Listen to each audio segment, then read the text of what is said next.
Sonnet କବିତା ବିଚ୍ଛେଦେ ସରସ ବା ଛନ୍ଦବଦ୍ଧ ରଚନାକୁ କବିତା ବା ପଦ୍ୟ କୁହାଯାଇଥାଏ ବୋଲି ଓଡ଼ିଆ ଅଭିଧାନ କହିଅଛି। ସ୍ୱର ତାଳ ଲୟରେ କବିତା ମାଧୁର୍ଯ୍ୟବନ୍ତ ହୁଏ, ସେଥିରୁ ଅପୂର୍ବ ସାଙ୍ଗୀତିକ ଅନୁରଣନ ବାହାରେ। ପଦ୍ୟ ସାହିତ୍ୟରେ ଆଦିମ ବା ପ୍ରାଥମିକ ସୃଷ୍ଟି ପରେ ଗଦ୍ୟର ସୃଷ୍ଟି ହୋଇଅଛି ବୋଲି ଗବେଷକେ କହିଥାନ୍ତି।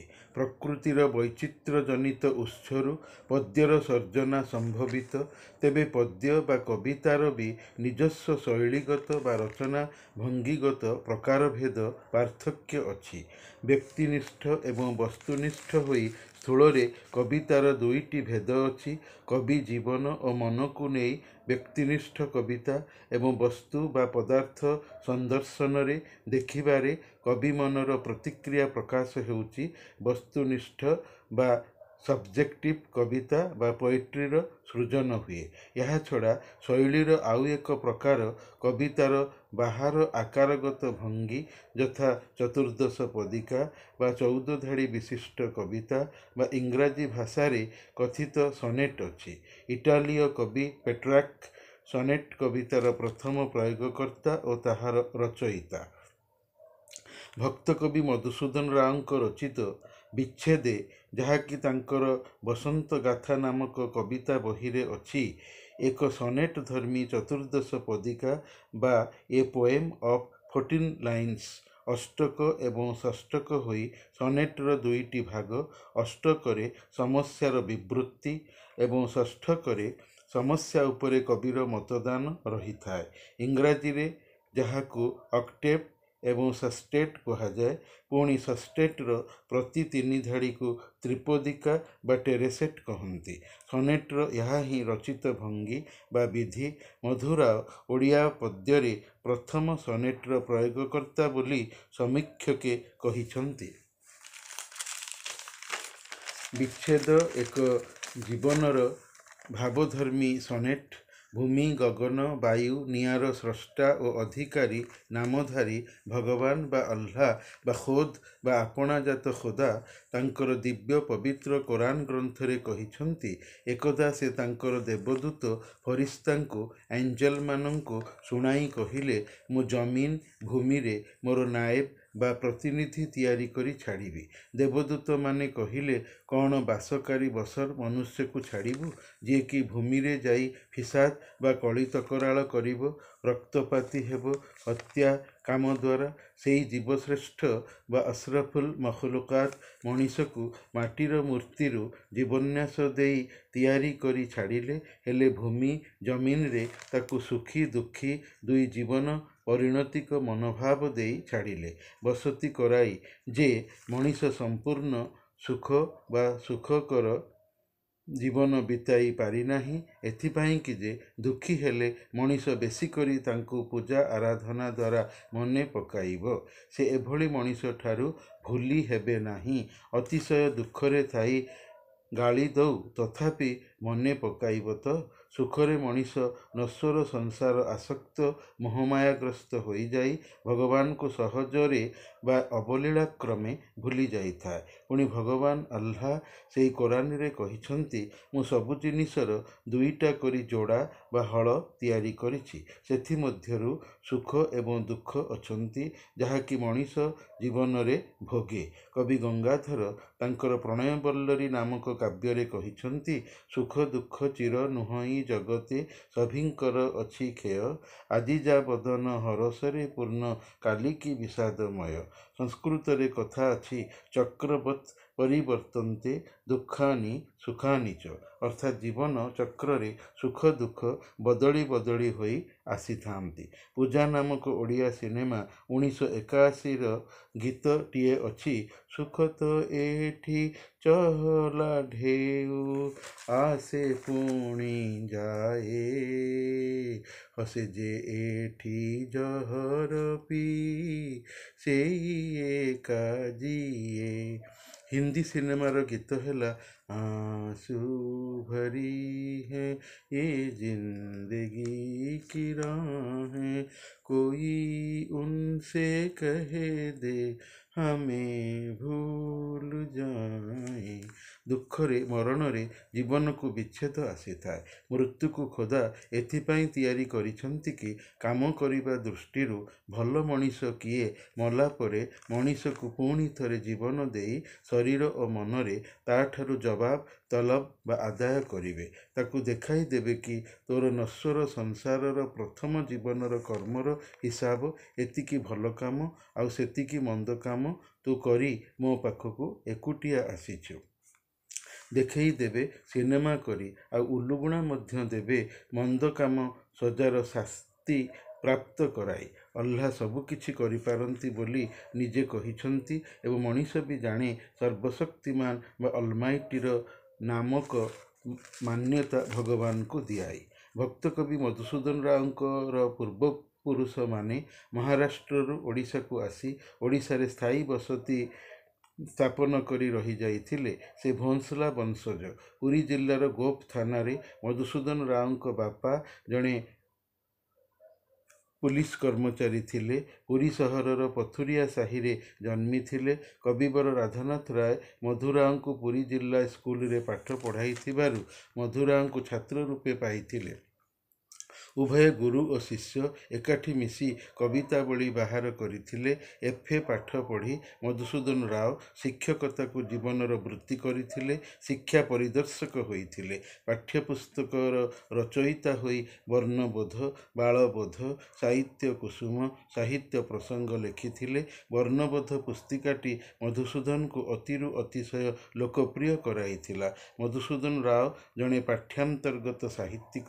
ତାଙ୍କର ପୃଥିବୀ ପ୍ରତି କବିତା, ପିତୃଭକ୍ତି ଗପ ପଞ୍ଚମ ଶ୍ରେଣୀରେ, ବର୍ଷା ପଦ୍ୟ, ଜନ୍ମଭୂମି ପଦ୍ୟ ଚତୁର୍ଥ ଶ୍ରେଣୀରେ, ଅଶୋକ ପ୍ରବନ୍ଧ ଅଷ୍ଟମ ଶ୍ରେଣୀରେ, ସାର୍ ଆଇଜାକ୍ ନ୍ୟୁଟନ ନବମ ଶ୍ରେଣୀରେ, ରାମାୟଣ ପ୍ରବନ୍ଧ ଯୁକ୍ତ 2 କଳା ଶ୍ରେଣୀରେ, ଜଳରାଶି ପ୍ରବନ୍ଧ ସମ୍ବଲପୁର ବିଶ୍ୱବିଦ୍ୟାଳୟ ଅଧୀନସ୍ଥ M.A. ଶ୍ରେଣୀରେ 1985ରୁ 1987 ଶିକ୍ଷା ଅଧିବେଶନରେ ମୁଁ ପଢ଼ିବା ସମୟରେ ପାଠ୍ୟ ପ୍ରଚଳିତ ଥିଲା।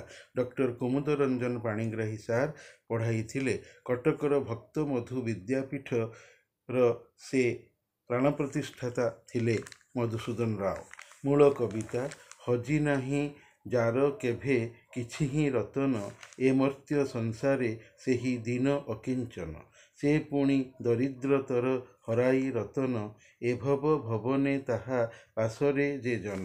ସେ ପୁଣି ଦରିଦ୍ରତମ କୃପା ପାତ୍ର ଅତି, ହରାଇ ପାଶରିବାକୁ ବଳେ ଯାର ମତି। ଶୋକର ଅସୀମ ମସୀମୟ ଅନ୍ଧକାରେ, ପ୍ରେମର ପ୍ରଦୀପ ଜାଳି ମର୍ମ ବେଦନାରେ। ଯେ ଜନ ଜପଇ ଶିବରାତ୍ରି ଜାଗରଣେ, ଅଶ୍ରୁପୂତ ପ୍ରେମ ମନ୍ତ୍ରେ ହୃଦୟ ରତନେ। ସେହି ଏକା ଏ ଜଗତେ ମହାଧନେ ଧନୀ, ଅକ୍ଷୟ ଭଣ୍ଡାର ତାର ଦିବସ ରଜନେ। ପ୍ରଭୁ ହେ ଶାଶ୍ୱତ ତବ ଶ୍ରୀକୋଠ ଭଣ୍ଡାରେ, ରଖ ବନ୍ଧୁ ହୃଦନିଧି ଲକ୍ଷ୍ମୀ ପ୍ରତିମାରେ। ବସନ୍ତ ଗାଥା କବିତା ଗ୍ରନ୍ଥ। ଜଣେ ବନ୍ଧୁଙ୍କର ପତ୍ନୀ ବିୟୋଗ ଶୋକକୁ ଲକ୍ଷ୍ୟ କରି କବି ଏହି ଚତୁର୍ଦ୍ଦଶ ପଦିକା ସନେଟଟିକୁ ରଚନା କରିଥିଲେ ବୋଲି ନିଜେ କହିଅଛନ୍ତି। କବିଙ୍କର ରଚିତ ଜୀବନଚିନ୍ତା କବିତାଟି ଏକଦା ମଧ୍ୟ ପାଠ୍ୟାନ୍ତର୍ଗତ ଥିଲା B.A. ଶ୍ରେଣୀରେ। ରେ ଆତ୍ମନ୍ ନିଦ୍ରା ପରିହରି, ଫେଡ଼ି ଚିନ୍ତାର ଲୋଚନ, କର କର ନିରୀକ୍ଷଣ। ନିଃଶବ୍ଦେ ଜୀବନ ସ୍ରୋତ ଧାଉଁଛି କିପରି, ଭେଟିବାକୁ ମୃତ୍ୟୁ ସିନ୍ଧୁ କରାଳ ଲହରୀରେ। ଆତ୍ମନ୍ ନିଦ୍ରା ପରିହରି। ପ୍ରଣବ କିଶୋର ପଟ୍ଟନାୟକ ଏହି କବିତାଟିକୁ ମମତା ନାମକ ଓଡ଼ିଆ ସିନେମାରେ ଗୀତ ଭାବରେ ଗାଇଛନ୍ତି। ପ୍ରଫୁଲ୍ଲକର ଯାହାର ସଙ୍ଗୀତ ନିର୍ଦ୍ଦେଶକ। ମୁକୁଟ ମଣ୍ଡିତ ରାଜଶିର, ନୁହଁଇ ଶାନ୍ତି ଆସ୍ପଦ, ଆଶଙ୍କା ଭୟ ବିପଦ, ନିରନ୍ତର ରାଜମନ କରଇ ଅସ୍ଥିର। ଆଜି ଯେ ରାଜେନ୍ଦ୍ରାସନେ, କାଲି ସେ ଫକୀର। ହେ ଈଶ୍ୱର ପତିତ ତାରଣ ପ୍ରାଣାରାମ ନିରଞ୍ଜନ ଭୟ ବିଘ୍ନ ବିନାଶନ ତୁମ୍ଭେ ପ୍ରଭୁ ସନ୍ତାପିତ ପ୍ରାଣର ଚନ୍ଦନ ସଂସାର ବିଷାକ୍ତ ନେତ୍ରେ ତୁମ୍ଭେ ହେ ଅଞ୍ଜନ ଆସନାଥ ଅଗତିର ଗତି ତୁମ୍ଭ ବିନା ଏ ସଂସାରେ ମରଇ ମୁଁ ହାହାକାରେ ତାର ମତେ ମହାପ୍ରଭୁ ଦେଇଣ ସୁମତି ଅନନ୍ତ ଦୟା ତୁମ୍ଭର ଅନନ୍ତ ଶକତି। କବିଙ୍କର ଏହି ବିଚ୍ଛେଦ ନାମକ ସନେଟଟି ଚତୁର୍ଦ୍ଦଶ ପଦିକା ହେବା ସହିତ ଶୋକ ଗୀତିକା ବା ଏଲିଜି କବିତା ମଧ୍ୟ ଅଟେ। ମଣିଷ ତାର ନିଜ ଜୀବନରେ ବ୍ୟକ୍ତି ବସ୍ତୁ ସମ୍ପର୍କ ସମ୍ବନ୍ଧ ଆଦି ହଜାଏ। ହଜିବାର ଅର୍ଥ ଗମେଇବା ଦେବା ଜିନିଷଟି କୁଆଡ଼େ ଚାଲିଯିବା ଅଥବା ଆଦୌ ନ ମିଳିବା ବା ମିଳିବା ଯଦି କେତେ ଖୋଜିବା ପରେ କିମ୍ବା ଖୋଜିଲେ ବି ମିଳିବାର ଅର୍ଥ ହଜିବା ବା ମିସପ୍ଲେସ୍ ମିସିଂର ଅର୍ଥ ହଜିବା। ହଜିବା ଜୀବନକୁ ଚାହିଦାକୁ ଦେଖି ଦୁଃଖ ଦିଏ। ଜିନିଷଟି ଭାରି ମନେ ପଡ଼େ। ଯେଉଁ ଜିନିଷ ପ୍ରତି ଅତ୍ୟଧିକ ଚାହିଦା ଥାଏ ତାହା ହଜିଗଲେ ଅଜସ୍ର ଦୁଃଖ ମିଳିଥାଏ। କବି କହୁଛନ୍ତି ଏହି ମରଣଶୀଳ ମର୍ତ୍ତ୍ୟ ସଂସାରରେ ଏମିତି କେହି ଲୋକ ନାହିଁ ଯାହାର କି କିଛି ହଜି ନାହିଁ। ଭୁଲି ଯିବାରୁ ହିଁ ହଜିବା ଦୁଃଖ ଜୀବନକୁ ମିଳେ। ଯିଏ କହେ ମୋର କିଛି ହଜି ନାହିଁ କବି ତାକୁ ଗରିବ ଦୀନ ବା ଅକିଞ୍ଚନ ବା ସାମାନ୍ୟ ବୋଲି କହିଛନ୍ତି, ଅଭିହିତ କରିଛନ୍ତି। କାରଣ ହଜିଗଲେ ସେ କିଣିପାରିବ ନାହିଁ, ଖୋଜିପାରିବ ନାହିଁ, ଭୁଲିପାରିବ ନାହିଁ। ସେଥିପାଇଁ ସେ ଗରିବ। କବି ପୁଣି କହିଛନ୍ତି ଯେଉଁ ଲୋକ ଜିନିଷ ହଜାଇ ଭୁଲିଯାଏ ମନେ ରଖି ପାରିନଥାଏ ସେଭଳି ଲୋକ ଆହୁରି ଦରିଦ୍ର ବା ଦରିଦ୍ରତର। ସଂସାରକୁ କବି ଗୋଟିଏ ଘର ବୋଲି ଭବନ ବୋଲି କହିବାର ଉଦ୍ଦେଶ୍ୟ ହେଲା ବୈଦିକ ଚିନ୍ତାଧାରା ଯଥା ବସୁଧୈବ କୁଟୁମ୍ବକମ୍ ବା ପରିବାର ସାରା ସଂସାର ରୂପକ ଚିନ୍ତାଧାରାରୁ କବି ମନକୁ ଆସିଅଛି। କବି ଦରିଦ୍ର ଦରିଦ୍ରତର ପୁଣି ଦରିଦ୍ରତମ ବୋଲି କହିଛନ୍ତି। ଇଂରାଜୀ ଗ୍ରାମାରର ବିଭାଗର ଧାରା ବା ଏ ଡିଗ୍ରୀ ଅଫ୍ କମ୍ପାରିଜନକୁ ଏଠି ବ୍ୟାଖ୍ୟା କରିଛନ୍ତି। ପଜିଟିଭ୍, କମ୍ପାରେଟିଭ୍ ଆଣ୍ଡ ସୁପରଲେଟିଭ୍ ଯଥା ଗୁଡ୍, ବେଟର, ବେଷ୍ଟ ଭଳି ଦରିଦ୍ର, ଦରିଦ୍ରତର ଏବଂ ଦରିଦ୍ରତମ। କବି ଦୃଷ୍ଟିରେ ଦରିଦ୍ରତମ ହେଉଛି ସେହି ବ୍ୟକ୍ତି ଯିଏ ଦୟାର ପାତ୍ର ହୋଇଥାଏ। ଜିନିଷ ହରେଇ ଯିଏ ଭୁଲିଯାଏ ତାର ବୁଦ୍ଧି ତାକୁ ଭୁଲେଇ ଦିଏ। ମଣିଷ ଜୀବନରେ ଦୁଃଖ ଅବସାଦର ସୀମା ନାହିଁ ଅର୍ଥାତ୍ ଅସୀମ। ମଣିଷ ଦୁଃଖ ଶୋକର ଅଜସ୍ରତା ଭୋଗି ଜୀବନକୁ କାଳିମାମୟ ମସୀମୟ ଅନିଶ୍ଚିତମୟ କରାଇ ଦେଇଥିବାରୁ ପୁଣି ଯଦି ଧୈର୍ଯ୍ୟ ଧରି ତୀବ୍ର ମର୍ମବେଦନା ଥିଲେ ବି ଭଲ ପାଇବାର ପ୍ରେମର ଦୀପଟିଏ ଜୀବନରେ ଜାଳେ। ଆଉ ପୁଣି ଯେଉଁ ଲୋକ ମଙ୍ଗଳମୟ ଭଗବାନଙ୍କର ଉଜାଗର ଶିବରାତ୍ରିରେ ଶିବମନ୍ତ୍ର ଜପ ଜାଗିକି ଚେତିକି କାନ୍ଦିକି ଲୁହଭରା ଆଖିରେ କରେ ସେହି ବ୍ୟକ୍ତି ମନରେ ଭଲ ପାଇବାର ପ୍ରେମ ମନ୍ତ୍ର ଈଶ୍ୱରଙ୍କ ଠାରୁ ପାଏ ବା ପାଇଥାଏ। ଯେହେତୁ ଅଜସ୍ର ଦୁଃଖରେ ମଧ୍ୟ ଭଗବାନଙ୍କୁ ଗାଳି ନ ଦେଇ ଧୈର୍ଯ୍ୟ ଧରେ ତାର ମନରେ ବିଭୁଙ୍କ ପ୍ରତି ଅସୀମ ପ୍ରେମ ଅଛି। ତାର ମନ ଏକ ରତ୍ନ ସଦୃଶ। ଏଭଳି ଲୋକ ମହାନ ଧନୀ। ଧୈର୍ଯ୍ୟ ଧାରଣର ସୀମାହୀନ ଧନ ପାଇଅଛି। ଏଭଳି ବ୍ୟକ୍ତି ଭଗବାନଙ୍କ ପ୍ରତି ବିଦ୍ରୋହୀ ବିପ୍ଳବୀ ହୁଏ ନା।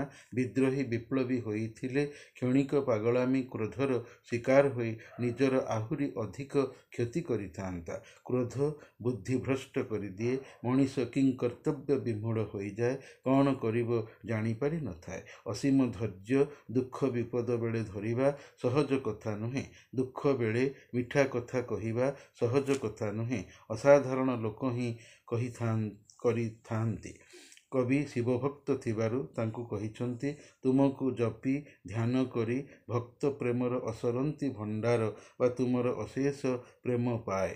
ତୁମର ଭକ୍ତକୁ ଦେବାର ଭଣ୍ଡାର ଅସରନ୍ତି, ତାହା କେବେ ବି ସରେ ନାହିଁ। ତେଣୁ ତୁମେ ମୋର ବନ୍ଧୁଙ୍କର ଅମର ଆତ୍ମା ଧାରିଣୀ ପତ୍ନୀଙ୍କୁ ସୁଖ ଶାନ୍ତିରେ ପରଲୋକ ବା ସଂସାରରେ ରଖ। ମୋର ବନ୍ଧୁର ସେ ହୃଦୟ ରୂପକ ଧନ ଲକ୍ଷ୍ମୀ ସୁଗୁଣ ଧାରିଣୀ ବ୍ୟକ୍ତିଣୀ ଥିଲା। ଯେଉଁ ସଂସାରକୁ ଯାଇ ମଣିଷ ଆଉ ଥରେ ମରି ନଥାଏ ସେଇଠି ପ୍ରଭୁ ତୁମେ ତାକୁ ଶାନ୍ତିରେ ରଖ। ବିଚ୍ଛେଦ ସନେଟଟି ବୁଝିବାରେ ଭାରି କଷ୍ଟକର। କବି କୃତ୍ରିମ ଭାଷା ବ୍ୟବହାର କରିନାହାନ୍ତି ସିନା, ଭାବ ଉଦ୍ରେକକାରୀ ଭାଷା କିନ୍ତୁ ବ୍ୟବହାର କରିଛନ୍ତି ବୋଲି ଜଣାଯାଇଥାଏ।